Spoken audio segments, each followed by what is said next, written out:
Welcome everyone to the first in-person Marin Poetry Center event since 2020. My name is Maxine and I'm the webmaster at MPC. We're really grateful to have everyone here gathered together in our home, the Mill Valley Library. And we want to start by thanking you for all your support online and in the physical realm over the years. We'd also like to thank you for helping us sustain our community and membership online, whether you attended or later watched one of our many online readings, which are still available via our website, participated in the Building Bridges Book Club, various online workshops, the member new book reading, or the iterations of the traveling show. You helped keep Marin Poetry Center strong and active. It feels important to have one of our first events back in person be a member reading that highlights the work that some of our members have been up to during this time.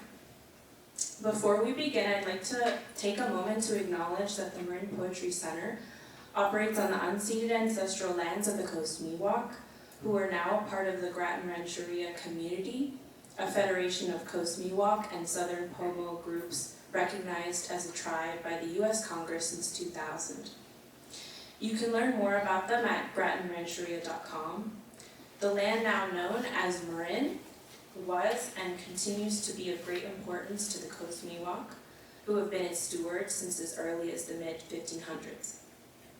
We recognize that the Marin Poetry Center community has and continues to benefit from the use and occupation of the land of the Coast Miwok, and we offer this land acknowledgement as a way to raise our community consciousness of Native sovereignty and cultural rights. This acknowledgement itself is a small gesture that will become meaningful when coupled with informed action. I encourage all of us to learn about the Native communities on whose lands we're living, learning, and appreciating poetry, and to find ways to support their efforts. I now want to quickly mention a few of our upcoming readings, as we're thrilled to present an exciting fall series here at the Mill Valley Library. On Thursday, October 20th, we will celebrate the work of poetry translation by hearing some exciting Bay Area translators. The evening will feature Olivia Sears, who will read from her new translation of Ardengo Sapuchi's strange and phenomenal 1915 book of Italian poetry, simultaneous and lyric chemisms, and Nancy J. Morales and Terry Everett, who will share work from Ulalume Gonzalez de Leon's Plagiarisms. The reading will also include translations from German, Yiddish, and Russian from longtime MPC members, and fantastic translators Francesca Bell, Susan Cohen, and Meryl Natchez. On Tuesday, November 1st, we are thrilled to host poets Dana Levin and Iris Jamal Dunkel, fresh from their work this summer at the Napa Valley Writers Conference, which so many MPC members attend. On Thursday, November 17th, we welcome LA's Poet Laureate Lynn Thompson with Lebanese-American poet and Bay Area resident Zaina Hashembeck, whose latest book, O, is just out from Penguin. And we close out 2022 on Thursday, December 15th, with award-winning poet Anthony Cody, author of Borderland Apocrypha, and Pulitzer Prize nominee and American Book Award winner May Darabang. Also, please stay tuned for an announcement about the anthology launch, which is still being planned and will likely happen in late October or early November, when the book returns from the printer. We hope you will come join us for all these events, which you can learn more about on our website, marinpoetrycenter.org. Be sure you are signed up for the newsletter as well to get details about these readings and our other programs and activities, and you can also subscribe on our website. Marin Poetry Center readings and events are free to the public, but I'd like to urge you to continue becoming a member of the Marin Poetry Center if you aren't already. Members support our community endeavors and help us fund events.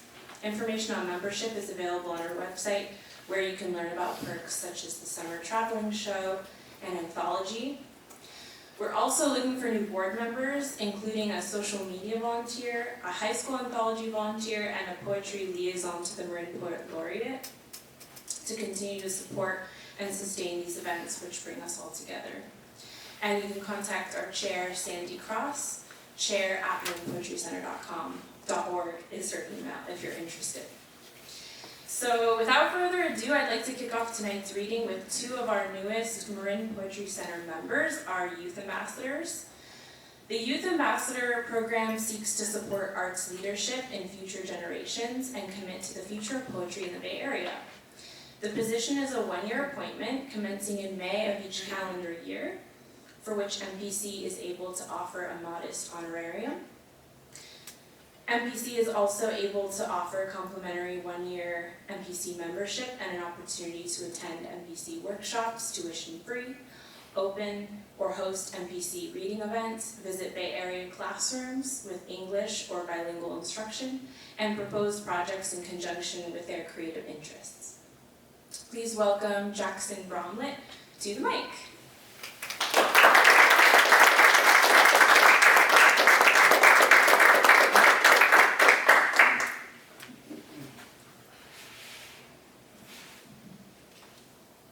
Hello. Hi guys, my name is Jackson Bramlette. I'm a senior at Owen High School, and this is my poem, Darkness.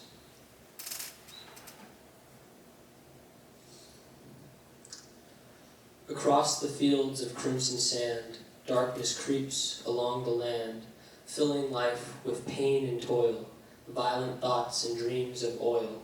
Old clocks and songs soon slip away, should life revolve around the day. Birds that fall and fish that sink, us and them no time to think. The sun won't set, the sky stays pink, and nothing's real upon the brink. And so the edges fade but stay, as dusk is lost to dawn, yet day and night are tossed with anxious hands and morphed and merged by gangling strands of memories, thoughts, our tears, our brothers, and now long shadows of the others. The souls we see but cannot feel reach out their hands, but I'm not real. And so I fade away from here and dream of life instead of living. For every day is filled with fear when you have no love forgiven. Darkness is the gap between what you hear and what I mean. And every day it's worse and worse, humankind's greatest curse. Across the fields of crimson sand, darkness creeps along the land. And as it falls and starts to stand, I try again to reach my hand. Oh, how it's all unwinding now. Thank you.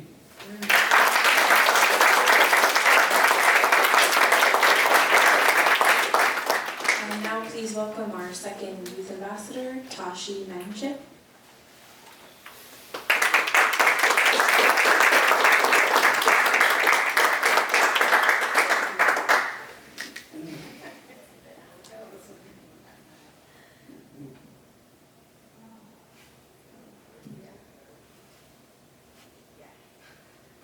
Can everyone hear me? Yeah? Okay. I'm Tashi Manchip. I'm a senior at Tamalpais High School this year, and I'll be reading my poem, The Moments of Time. Squinting at sunlight streaming in through the window shade, I watch the world pass by slowly, carefully, drawing out the moments of time as I wake to the brightness. Lie there, still, thoughts formulating in my mind, the kind that I shove away. Go back to that state of peace, of calm in the winter morning. I watch the snow, shimmering and white, washed over with a sheen of ice from days melting and freezing, over and over again, the sun rising and falling in the sky.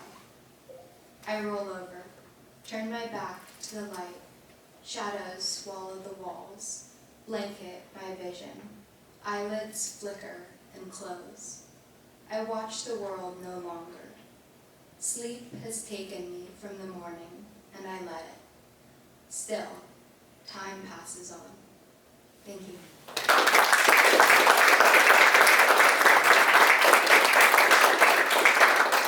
Thank you. We'll have a youth poetry reading and workshop actually here in the Creekside Room on Wednesday, October 26th at 5. It is open to everybody. We're targeting youth, of course, but we'll hear from some guest youth poets, and we'll have a workshop, so feel free to come by and tell your friends or kids. I'll begin to introduce our member readers now, who will each share a single poem with us. I will introduce you all by name, but feel free to share a sentence or two about your poetry news over the past year. If you have books or anything else on display at the table, please let us know how we can purchase them. And keep your time at the mic to no more than 5 minutes to ensure everyone has an equitable time in the spotlight, and our dedicated library staff can close up shop and get ready for another busy day tomorrow. So we'll first hear from our member, Sandy White.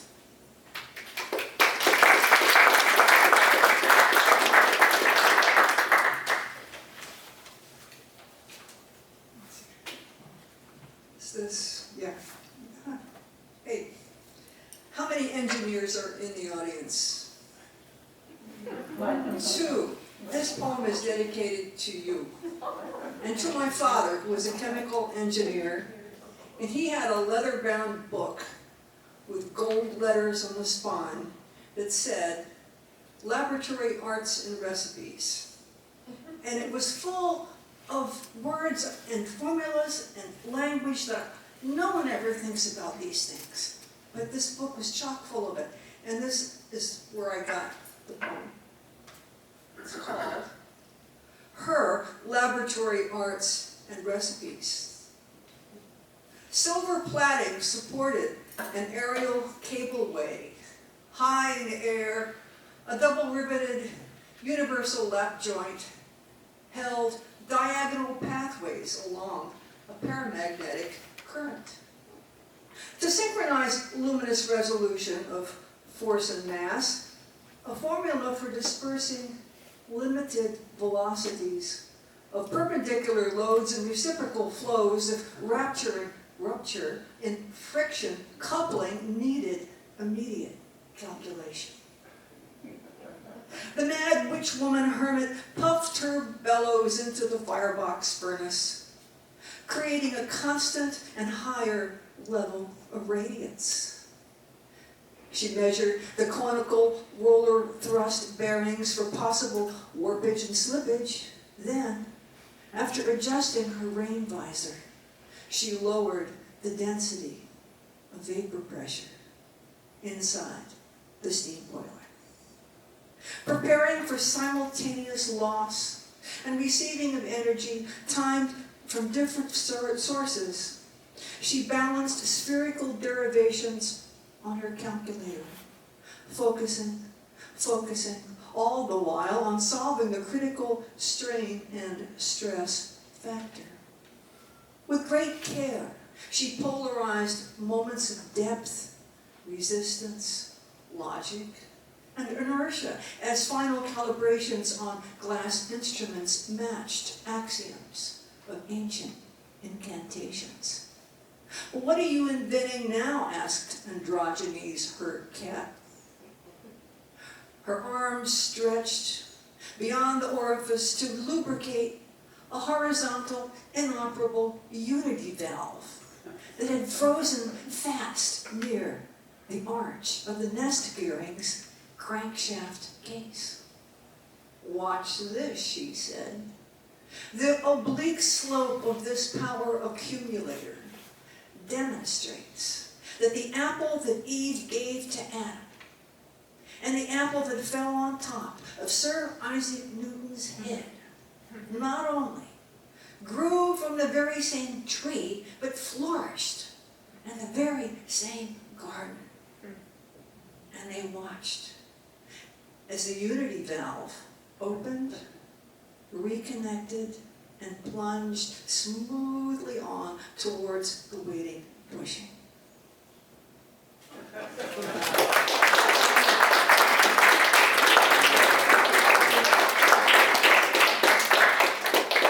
Thank you, Sandy. We'll next hear from Sandra Anfang, And after Sandra is Lucian. Are you here, Lucian? Yes. You are, great. So we'll hear from you after Sandra.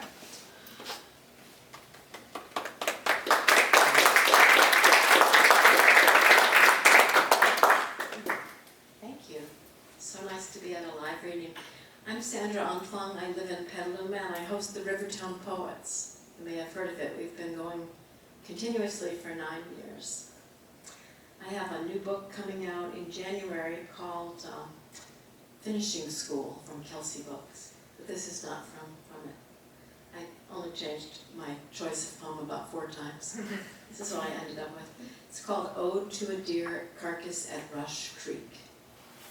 That day we hiked along the slough, calling out the names of birds, blue heron, kite, Canada goose.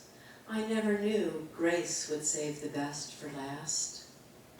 We climbed steep hills, watched open-mouthed as flocks of seabirds, tails in their bills, helixed round the sun, boomeranging back again. A king snake scissored through the dust. Alligator lizards did push-ups on rocks, strutting their six-packs. Already drunk on beauty, I ran my fingers up a dead tree's spine, home to woodpecker generations, BB'd with holes like a shooting range. I never knew grace was saving the best for last. On our final leg, splayed on a grassy altar, you lay on your side, bleeding like Jesus. I could read the stigmata, the pomegranate slice tattooed on your shank. Twin priests dipped their lusty beaks into your open chalice, stooping to drink your holy wine, the black feathers of their vestments lifting in the light wind. I wanted to stop their feeding long enough to close your eyes. Already I missed your thick hooves clopping over asphalt, your lightning leap over the stunned fence. Oh, lucky me.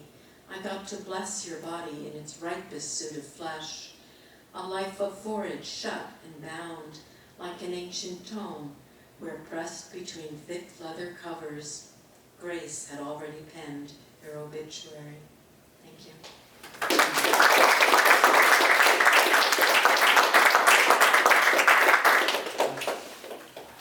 Thank you, Sandra. We'll now hear from Lucian Mattison, and after that will be Rebecca Foust.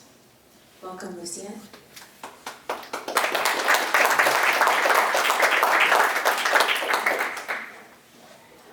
Hello, everybody.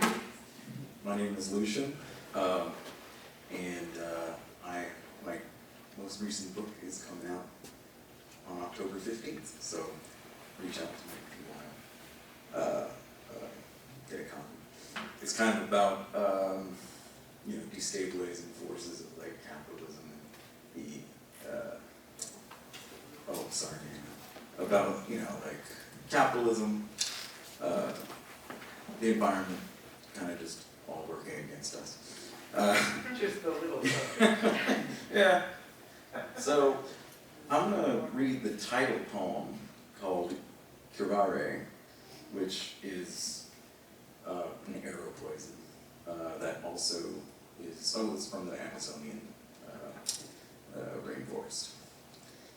So, Curare. Fingers to neck, I touch a sound like future tense. I will cure you.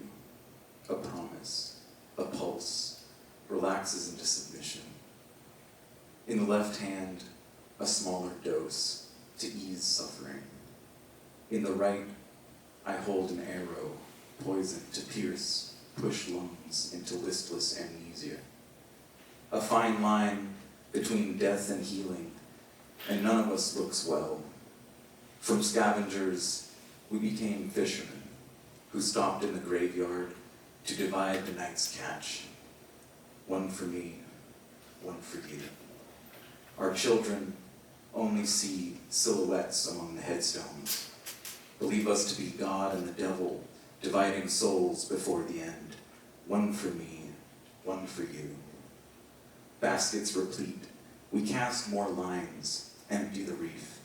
keep the fire lit, stir poison pot. Inhaling a world now overdosed, I summon a snow-flecked blackbird who stoops, presses its beak to my lips in a dream. It spits chewed liana vines, saliva from a clairvoyant, swirls alkaline around the tongue's wet bassinet. It arrows down the spine. A ray of nerves like bristling wool rubs static beneath the skin. Too long speaking to God, we leave the ground, dead in the eyes of the animal kingdom. Now I offer, take this. This is my body, reduced to holy prescription. A bright red resin painted on the skin to remind me that we are the fire that we must put out, and at once are in bed with the flame. The last shaman who treats living dead sickness is about to be buried with his medicines and magic. I pray, cure us, or just be done with the deed. In our right hand, there is the weight of the world. In the other, the world is a botfly in the night, almost floating in a web. The silk orb shakes with the electricity of wings as a spider wraps its linen bandages, spins the globe like a mummified heart on an axis, still beating. Thank you.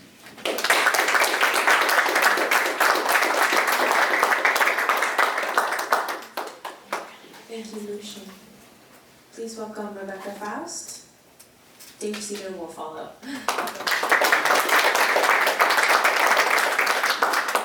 Hi everybody, it's really great to be back in this space and see some faces I know and some new faces as well.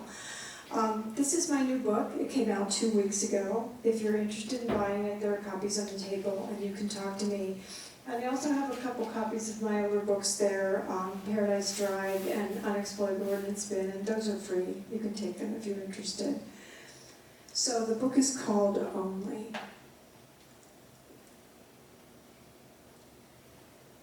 Only. Oh love, this happened, or it did not. In a room with green walls, my son was born. His cord was torn too soon, so they cut off his head to save his heart. He lived for a long time. For a long time, there was no breath or cry. When finally he spoke the wide world leaves of corn. He spoke the crickets in clusters beneath the sheaves. He sang the soil in. He sang the wind in the dune and the hush of ebb tide. Some say he died. Some say he died. Thank you.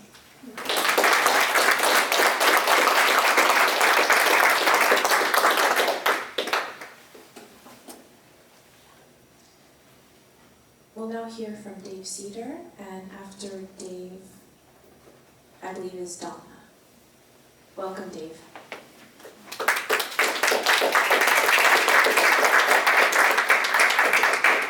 Thank you very much, and thanks, Maxine. I know all the hard work that goes on behind the scenes for these events, and of course our library friends as well. You guys are doing good things, so thank you.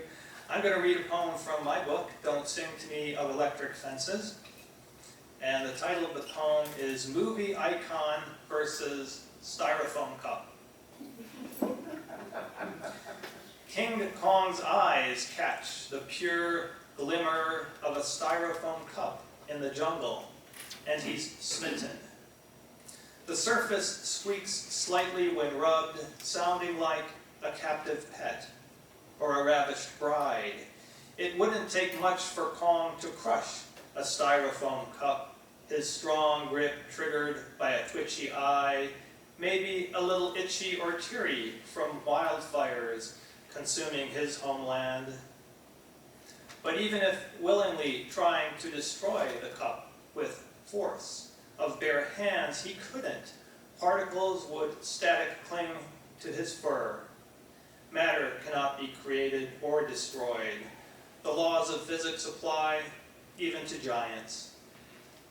You may equally drink from the Grecian urn or the styrofoam cup, one made by hand, the other made in a factory, polystyrene foamed with chlorofluorocarbons. Voila, a billion drinks can be served. If King Kong is intrigued, you must understand he was born 14 years before styrofoam, years before fast food drive-through windows emanating tallow vapors, his birthplace, the jungle of the human mind, within the skull, Skull Island, undiscovered by the tuna, the swordfish, the shark, intimate to the Indian Ocean and its whirlpools.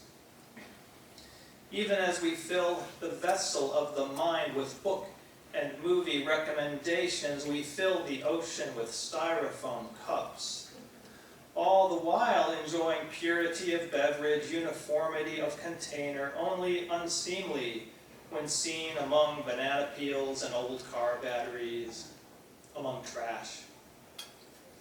If Kong crushes one cup, there will always be another. Kong stares out across the ocean waiting, while fallow lies the field of styrofoam cups littered, where vendors sell lemonade by the seashore.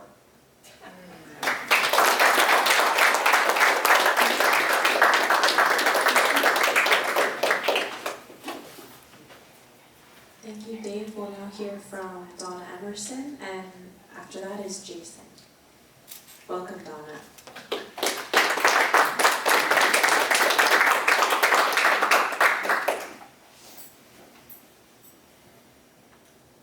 It is so wonderful to be with people, really. I just want to look at you for a while. This is my second reading in person in 3 years. But the work I've been doing is usually on the comforting side. And the poem I'm going to read tonight is a prose poem about my maternal grandmother's homestead in upstate New York, actually above Bath, New York, on a hill, built in 1914.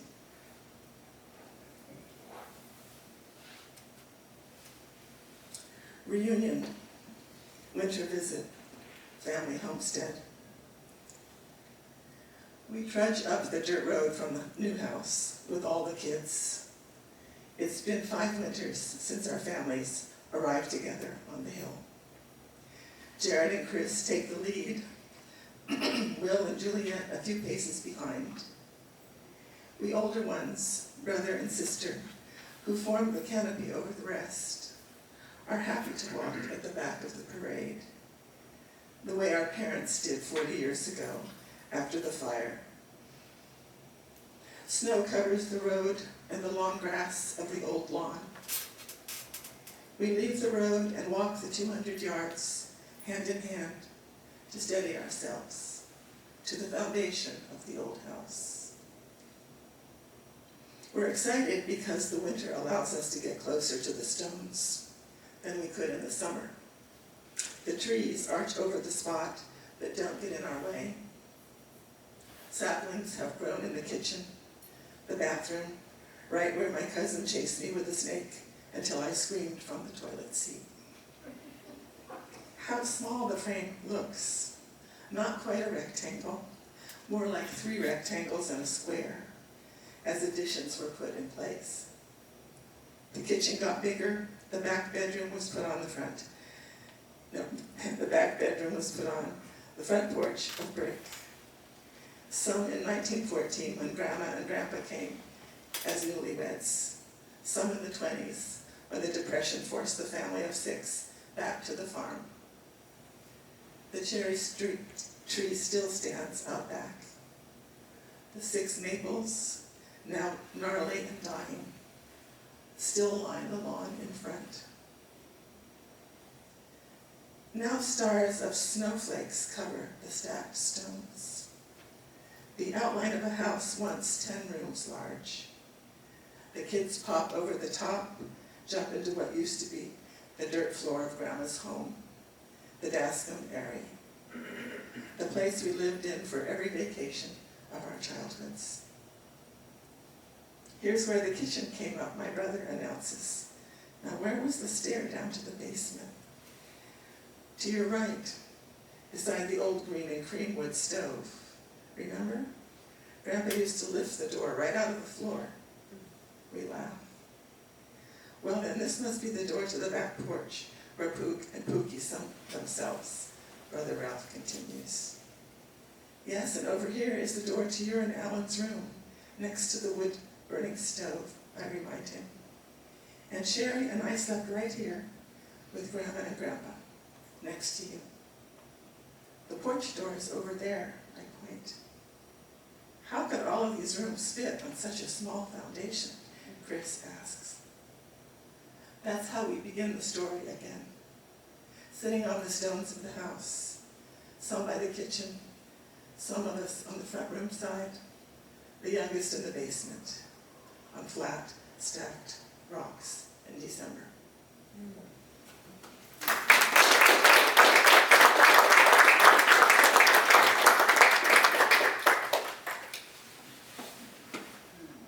Thank you. We'll next hear from Jason Schwager, and following Jason will be Ella. Welcome, Jason.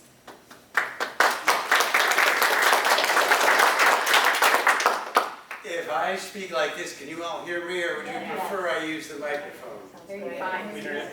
It's okay? All right.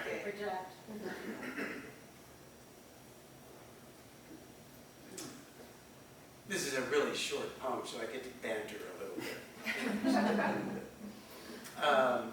As a kid, I used to get out of the way of the rest of goings-ons in the house and get behind the kitchen door in the dining room with a big dictionary on the floor. And I would go through that dictionary looking at definitions and reading them until I came to, well, they'd say, well, this word means roughly this word, and I'd go and I'd look up that word. I'd spend hours reading about various words and language. I don't know if it ever got me anything, but trouble.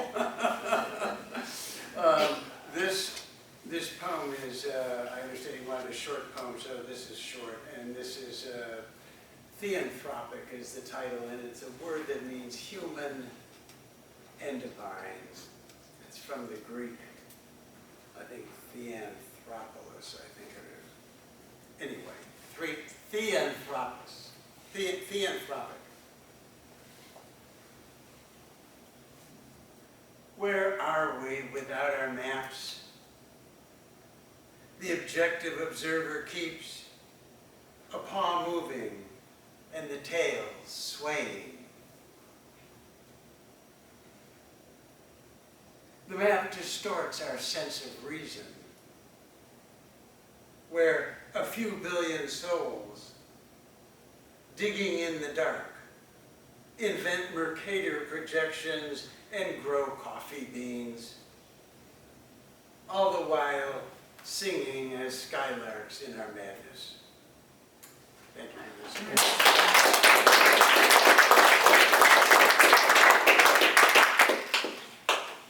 Thank you, Jason. We'll now hear from Ella Eytan, and to follow is Angelika. Welcome, Ella. Thank you. Can you all hear me? I just think it's amazing. I have been in the Marin Poetry Center for about 25 years, and it's still going strong. I can't believe it.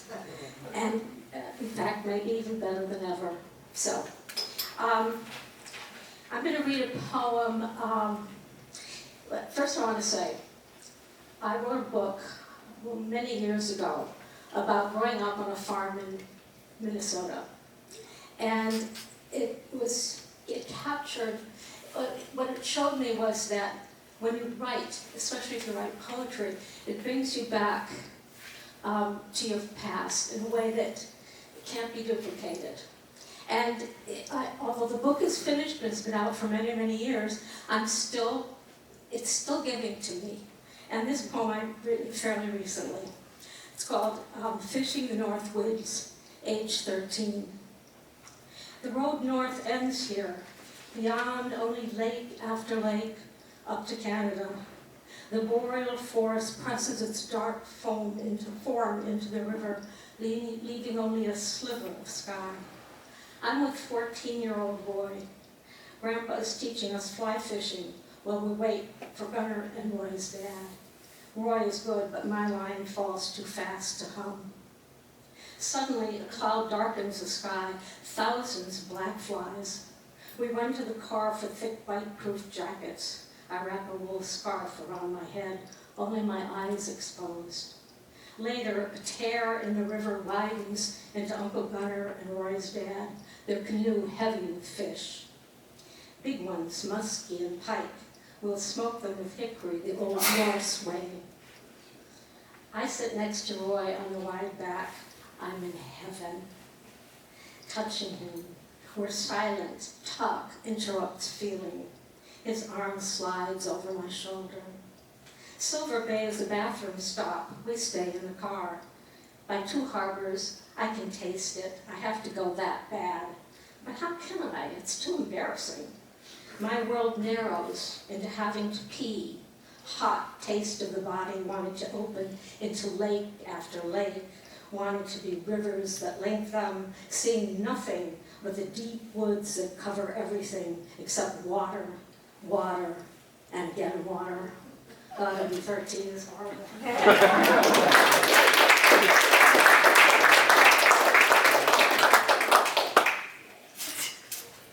Thank you. We'll now hear from Angelika.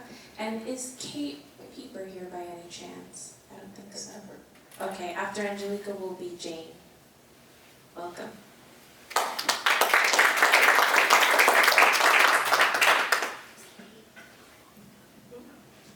I just got back from Berlin yesterday, and I'm kind of in another time zone still.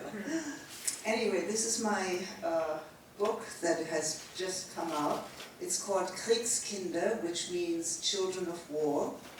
And it's my story growing up in Germany during the war and after the war. So this is the back cover. And I'm going to be reading one poem.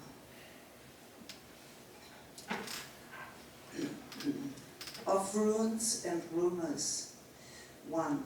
In a city of wind and fog, of ruins and rumors, in a suburb of airplanes landing and lifting off like clockwork, I secretly planned my escape to a land far away, a land of exotic birds flying overhead in a sky blue and blind. 2. Every day I took off with red shoes and ribbons and musical notes, but always past a bunker in the middle of meadows. Its stairwell would suck me in to its underground belly of years of gas masks and blankets, when warplanes rattled above, when sleepless nights smelled of rationed butter, laughter and lies, and Frau Winterhager read Lenin and practiced Russian. 3. From every door and window, scandalous whispers secretly entered about my grandfather buying booze for whores in St. Pauli's bordellos. My grandmother left him. Afterwards, she read romance novels, listened to phone voices, and from the third-story windows, spied on Herrn Ustorf returning from work every late afternoon. 4. My sister said thank you and how do you do with a strong German accent when British soldiers offered her bonbons. She wrote secret letters to our father to an address somewhere in Russia. At Dammtor Bahnhof, its glass ceiling shattered, trains rolled in with prisoners of war. Each time she stood with a cardboard sign on the platform, waiting. He arrived late in the aftermath of hunger and rubble, 7 years late, a stranger to me, his homecoming of no consequence, a small room in someone's house. He will kidnap you, my mother said. When he came to my school, I hid under a desk. It's a little emotional, sorry. 5. We danced together to Chopin waltzes, my mother and I, her laughter filling the room with echoes, staccatos. But then she complained about arthritis, pain in her ankles, swelling of her feet. I sat in a corner translating L'étranger into German. 6. She had met my stepfather out of necessity and longing when his ship had laid anchor in Hamburg's harbor. He had hands that could light a fire in our living room during the chill of winter. But when he staggered up the stairs stone drunk, the third night in a row slurring, mein Liebling, mein Schatz, belligerent, cussing, smelling of cigarettes and schnapps, my mother turned on the gas, took a whiff, but my brother was there to save her. 7.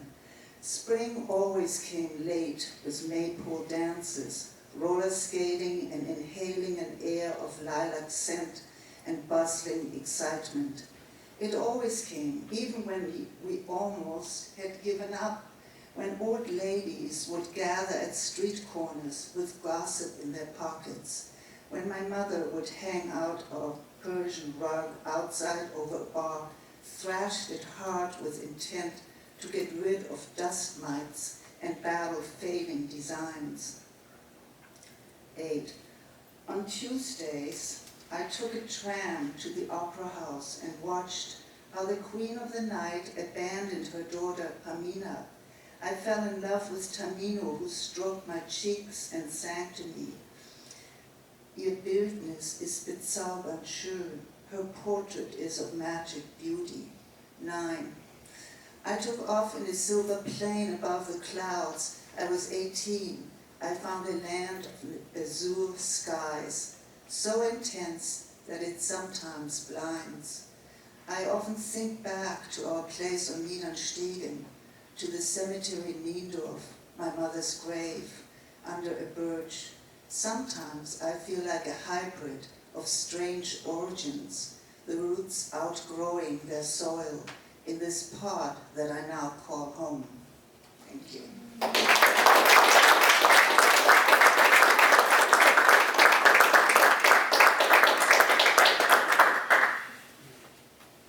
Thank you.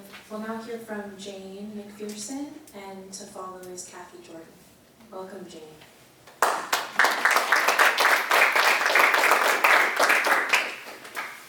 I can't see or hear the fire, but it really feels warm and like there's a fireplace here. Thank you. I actually have a book to hold up. I always had a chapbook before, but now I have a real book. Orphan at the Well, and that's here. And what else? Also published the high school poets here in Marin and the poets in Sonoma County. Did an anthology when I lived up in Sonoma County. I'm hoping to write bigger pieces, but since I published this, I don't know, it drained the life out of me or something. And I'm writing really short, very short pieces, and I have a haiku. That's, I think, my most recent poem. And I'm hoping to do a haiku group at the Marin Art and Garden Center. So I'm talking to them right now about it, if anyone's interested. Where grass browns tall as statues, mentors leave how-tos, bright foliage yet lives.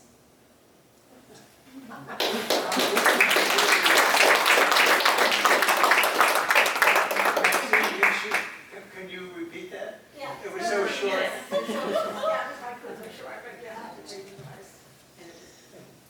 Where grass browns tall as statues, mentors leave how-tos, bright foliage yet lives.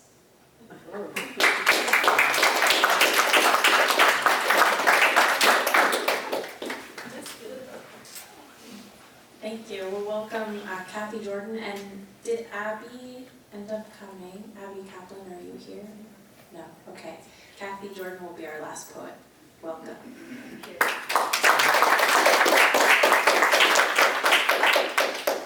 Thank you so much, and thank you to the Moraine Poetry Center, Maxine, and the Mill Valley Library for helping us get together after all this time. Several years ago, when people first found out about little libraries, speaking of libraries, my husband was so sweet, he went out and built me one. And it was so great in the beginning because I was putting my books in there and encouraging my neighbors to put books in. But then I would become an overachieving curator of my library. So finally one day someone says, you have to let go. So it was really hard because I had to let go of my library. And I did, and so I came to find that people would come and put books in the library if I would let go. It's a great metaphor. I need not tell a group of poets this, but it was wonderful.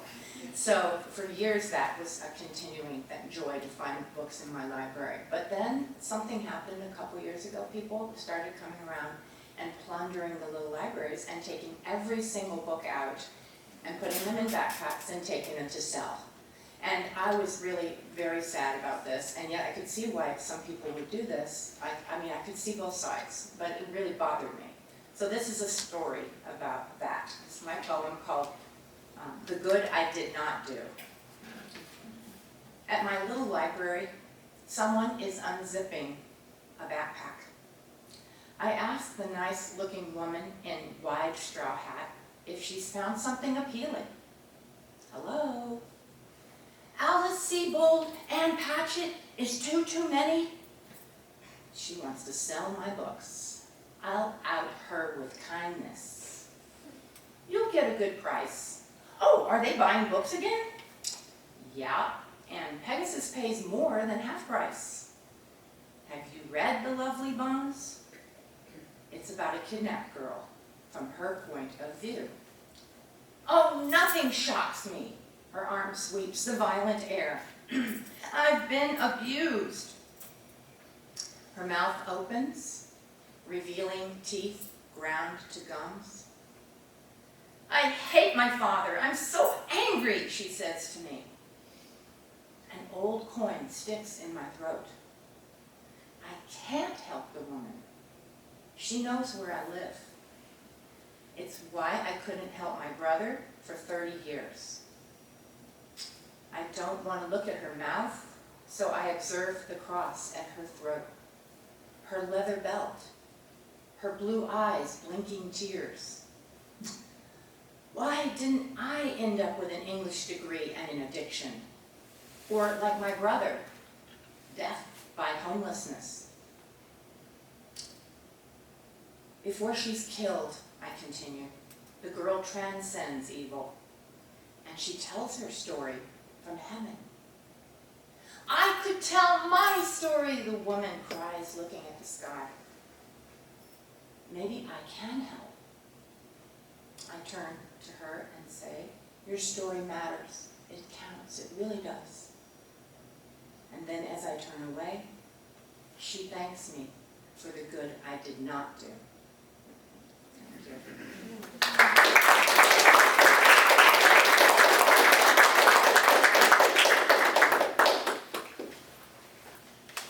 Thank you, Kathe, and thank you all for coming. Please check out the book table and see authors individually about purchasing or taking books. Please come back in 2 weeks for our next event and throughout the fall. And please see me if you're interested in a volunteer opportunity with MPC. Thank you.